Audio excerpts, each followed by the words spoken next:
Oh, yes. Yes! Ang galing. Pwede pangalawa ako? Huwag mong sabihing magaling akin. Magaling. Hindi, gusto ko na meron siyang sarili na niyang style. There you go. R&B na yung style niya.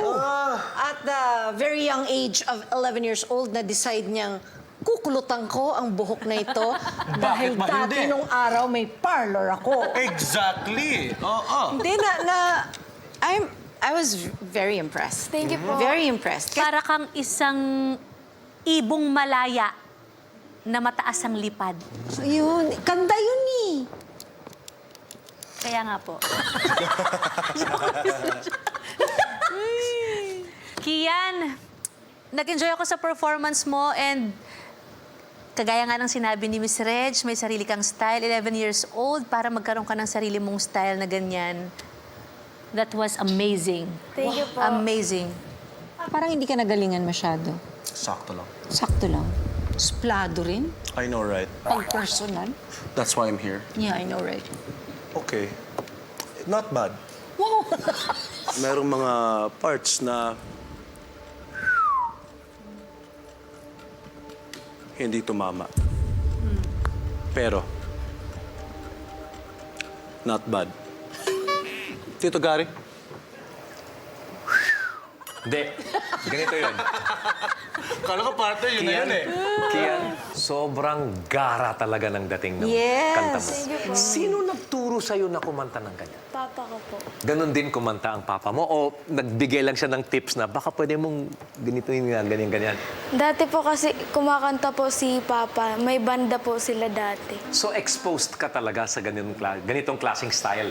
Opo, mahilig po ako mag-rips and runs. Kaya naman pala, parang natural para sa yun, mag-riff and runs. Ian, ikaw ang isa sa mga talagang gusto kong makita sa susunod na round. Yes! Thank you po. Ate Angge, it's your turn. Kian,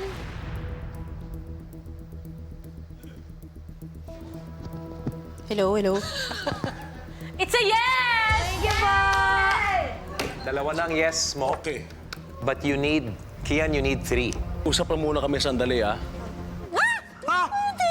Hindi! Ano ka ba? What's wrong with you? Nothing is wrong with me. Isabay na lang tayo. Okay.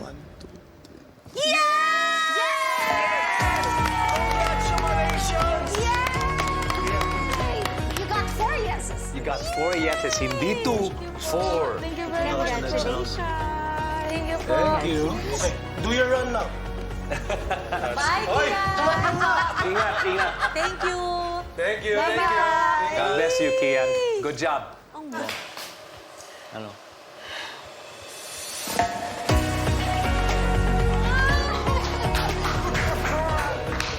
Congratulations. Ang galing ni Kian. Bata na yun. Daddy, baka may mensahe kayo sa anak niyo. Kahit na mapagod si Papa sa katrabaho, basta yung pangarap mo ituloy mo lang. Dito ako lagi. Tsaka yung mama mo susuporta sa'yo.